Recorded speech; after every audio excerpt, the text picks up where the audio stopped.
Between what we've lived through and what our day jobs demand, we've spent some serious time researching neuroscience. The pattern we keep seeing is the way we think shapes the way we behave. And over time, those behaviors shape our outcomes, often before we even realize we've made a choice. So, in that research of neuroscience, it opened the door to neuroplasticity, habit loops, stress responses, microdecisions, all the brainy stuff that explains why just try harder is a trash strategy. In this lab, we're rewiring habits one experiment at a time. Welcome to I2 Lab.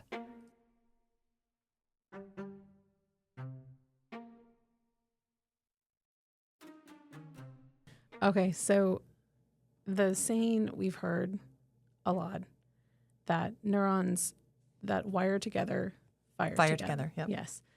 It didn't have a lot of meaning for me for a really long time. It sounds catchy.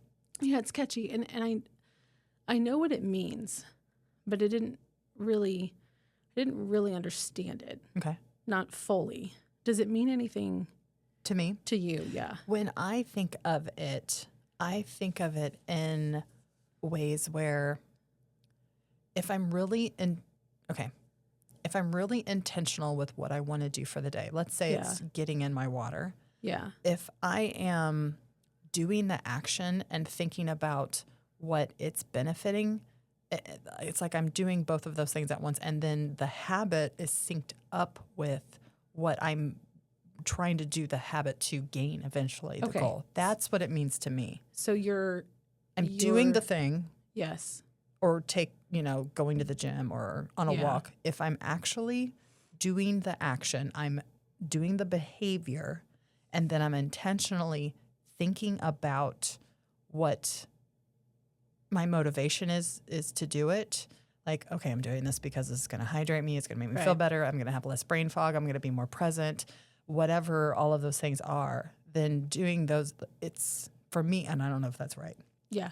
No, I think that's right. And that's actually, I wasn't going to go here, but that's actually, there's a book called Atomic Habits. Yeah. And it's a good one. And I need to read it again. And and they actually, tie, I forget what they called it, but they tie a positive habit onto another habit to basically habit stack. Yeah, habit stacking. That's exactly what they call it. Yeah. So that's kind of what it sounds like what you're doing there. But so that statement, neurons that fire together, wire together, we hear that a lot in LEAD, the program that we've taught.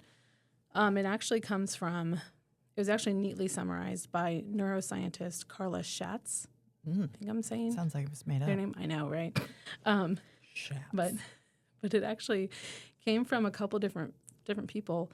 It was actually proposed by Freud, of all people. Oh, yeah, that makes sense. 60 years before, and from an individual named Hebb in 1949. Okay, we've read about Hebb. Yeah, Hebb is somebody that we've heard a lot. H-E-B-B. Yep, right? H-E-B-B, yeah. So a couple different people that's been proposed by.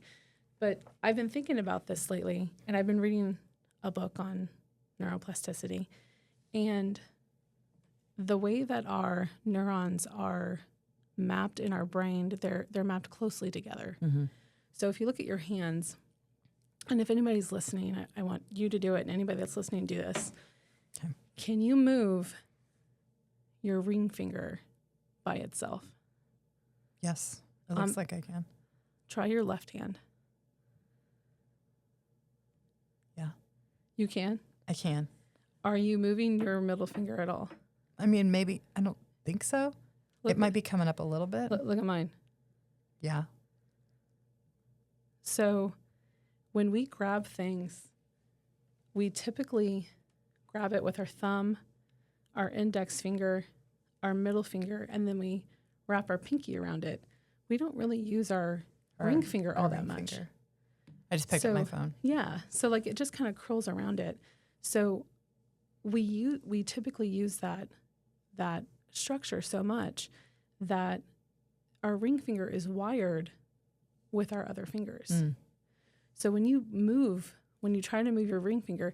Now the left hand, it's funny. My right hand, I can do it a little bit better. You can hear my ring tapping the desk. Sorry for those who are listening, but I'm trying it and I'm looking down. My left hand. I don't think, you're a little bit better at it than I am. Yeah, but I don't think you can see the muscles moving in the middle finger when I do move the ring finger. So it's not completely 100% independent. 100%. Like it's interesting because so all the movements that you've done, and I just was thinking about this. I actually woke up at 2:00 in the morning thinking about this. You guys are going to think I'm crazy. Weirdo. But I know. But it's just proof that this was an insight that I had. Yeah. My brain waves were in a very relaxed state. I was sleeping, and I've been reading this book, and I've been really into it, really engrossed into it.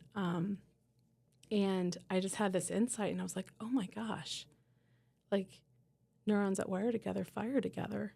And that's why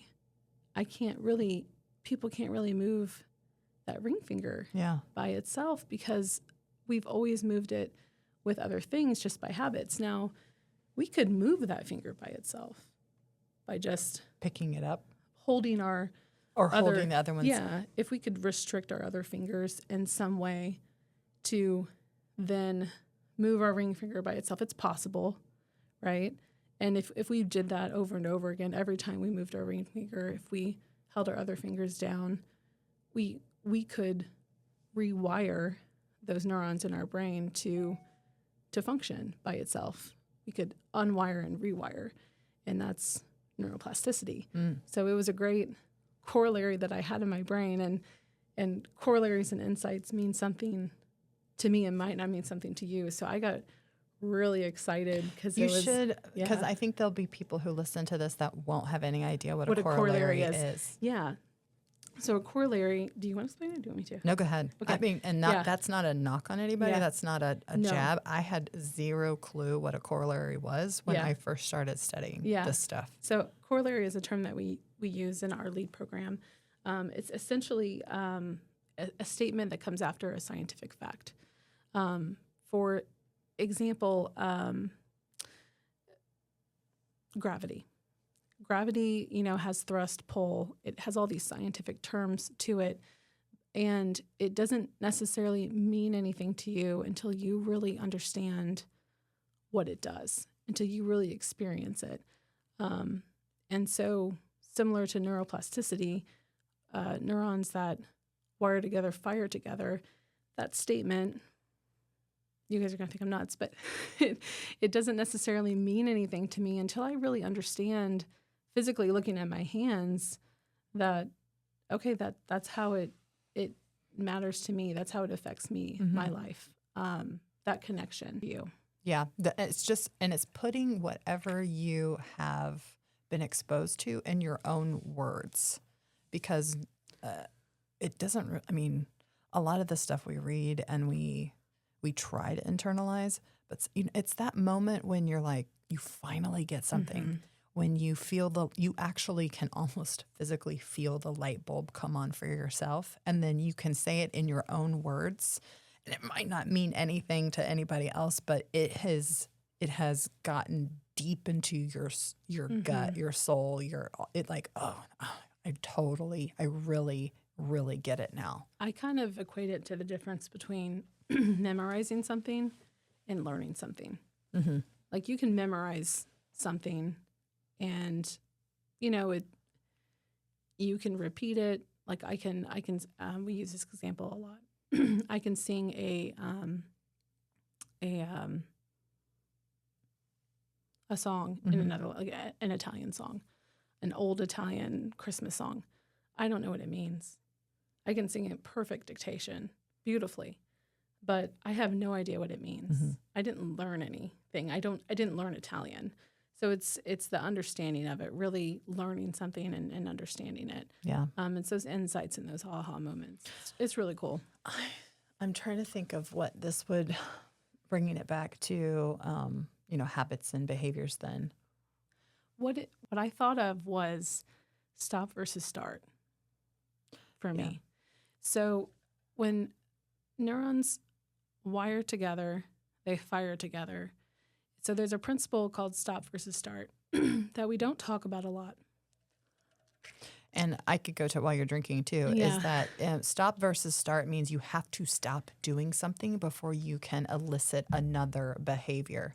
So, for example, if my goal is to actually be more hydrated, then I have to stop drinking things that are dehydrating me. I can drink the water, that's not a big deal.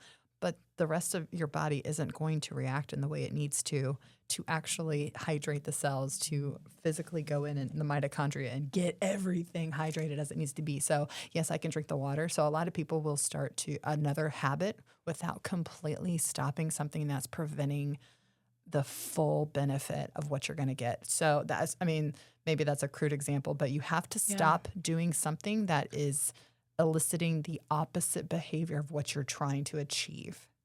Yeah, absolutely. Or going to work out, but you're still eating like crap. It doesn't do anything. Right. You're just spinning your wheels. Right. So the stop versus start is to prevent you from spinning your wheels. Exactly. Or in the case of the hand, you know, we can't disconnect, we can't rewire those neurons unless we actually stop moving our other fingers with that ring finger. We have to actually stop before we can move forward and start.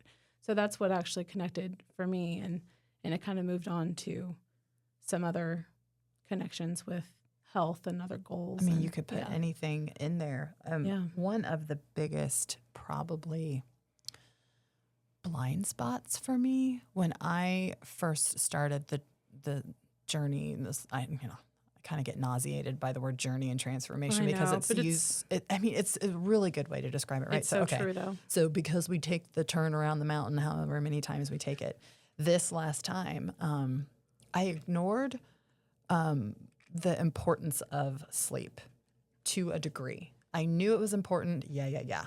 But we hear so many times, and it's almost socially accepted that I will sleep when I'm dead. And there's a badge of honor that people wear if I work myself to the bone and I pulled an all-nighter. You know, there's this, I'm doing the right thing behind not honoring the boundaries around sleep. And we also have taken another program that we're certified in. It's a resilience type program. And one of the biggest foundations of that is sleep. It's one of the first foundations that it talks about in I think there's six pillars domains. 6 domains that it talks about. And one specifically isolated to just sleep. And it wasn't I knew I was starting to get that it was really important because I could correlate and see the differences in my body changing to the quality of sleep that I was getting. If I wasn't getting the good sleep that I needed, I wasn't losing as well. My body wasn't able to restore and rejuvenate in the right way. And then I started going deeper into it because I'm like, okay, what's the science? Because we were hearing it in so many different I was hearing it more than just the program that I was doing. I was hearing it in a lot of other things. I'm like, well, maybe there is something to this. But I was drinking the water. I was getting the calories that I was supposed to get. I was doing the macros like perfectly. Everything was perfect by the times, everything. I would even fine tune like, well, I could get this kind of protein instead of this kind of protein and it's got a little less fat in it. And then I could tweak it here. And maybe I need to back up my time. I was so meticulous about getting everything right because I wanted to go all the way. I wanted to see what it was like to go all the way. But I still was like, yeah, sleep. Okay. Yeah, I'm getting it. And I even tracked it. But not enough. But not I wasn't putting the boundaries around it that I hear people talk about. I was ignoring that part. And that was a stop versus start example for me. And I remember when you were going through that because you were trying to it's sleep is hard because, well, your mind rejuvenates during sleep. Oh my gosh. Your body rejuvenates during sleep. There's so many things that happen. It heals itself. It replenishes itself. I remember when you were going through that because you can want to sleep, but you can't force yourself. It was the one variable that I felt powerless to. You can't control that. No. You can lay in bed at night and just stare at the ceiling and there's nothing that you I mean, you can try to clear your mind. You can try to meditate. You can, okay, not try. You can meditate, right? You can try all kinds of things, but you can still not sleep. So it's just really frustrating. It's very frustrating. And maybe that's why I also subconsciously turned a blind eye to some of it. I had a bias towards it. I had a blind spot. I was like, I can't control it. So I could see that with you too. There's an incredible book that's called Why We Sleep by Matthew Walker. Okay. Now and if you don't want to read the book, you don't have to.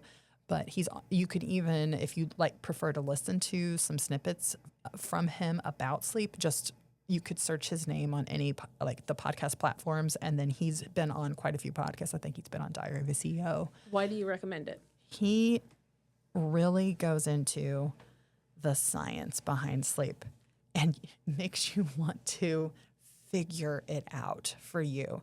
Now, there's all kinds of things that we don't feel. I think when I started to read that, and it was towards the end of when I had lost the 200 pounds, that I really was like, okay, I've got to turn to this and figure this part out, because this is probably what's going to hold me back as I go into maintenance, especially as I get into the gym and I want to build muscle and lose fat. I want to do a body composition thing where I don't want to lose any more weight. I want to hang out in a range, but I also want to do what does that look like for me? You're working with a trainer, blah, blah, blah. But to have your body actually get rid of more fat and build muscle, if you're not sleeping, that is physiologically impossible to do. So there's a lot of things he goes into of what you can do to start regulate your body to want sleep, to go into sleep. Now, there's a lot of other things that go into it. There's hormone imbalances that we have to figure out. Maybe there's mineral imbalances that you have to maybe get right if you're somebody who isn't getting quality sleep. But yeah, he goes into REM. He goes a lot of what satisfies my need to elicit the behavior that I need to do is I need to know the why behind a lot of this stuff. Yeah. And then I go probably deeper than a lot of people would ever want to go. But I also like to be able to understand it at a really deep level and then put it in like a simple few sentences, like, you know what? If you're not doing it's as black as white as you want it to be in some cases. If you're not doing this, then you're not getting. If I don't have my hormones right, for example, then I am going to wake up at 3:00 and my head is going to ruminate on things that I didn't get done yesterday. And who gives a rip that I didn't send this email? A lot of guys are completely different. Randy, my husband, will fall asleep in 2 seconds, and it's so annoying. That's me. You and Randy are a lot alike, and that's like I have no problem sleeping. Maybe once a month I'll wake up at 2 a.m. and can't fall back asleep. But it's really rare. It started I'm very lucky. I never really had too much of a problem with it until I was probably 140 pounds down. I noticed the dysregulation in my sleep more than, and maybe it's because I was turning towards it and really looking at it and quantifying it and tracking it. And like I could barely get an 80 sleep score on my Fitbit. I think you use an Apple though. Mm-hmm. But it tells you, at least if you're able to track it, it tells you how much time you spent in REM sleep, how much time you spent in deep sleep, and REM and deep, and then the light sleep. You want all three of them. They all three do different things for your body at different times of the night. It's the amount of time you're there. You want at least a minimum amount of time. But yeah, highly recommend that. So that's why I recommend the book, is that it goes deep into that. But if you're like, that doesn't satisfy my need, I don't need to know that level, you could just listen to some snippets of his on some podcasts. Very cool. Awesome. Well, I think that's it. If you're interested in Atomic Habits, I didn't mention the author earlier. I think his name is James Clear. James Clear. Right? I'm 99.9% sure. Until next time, stay curious. Keep experimenting.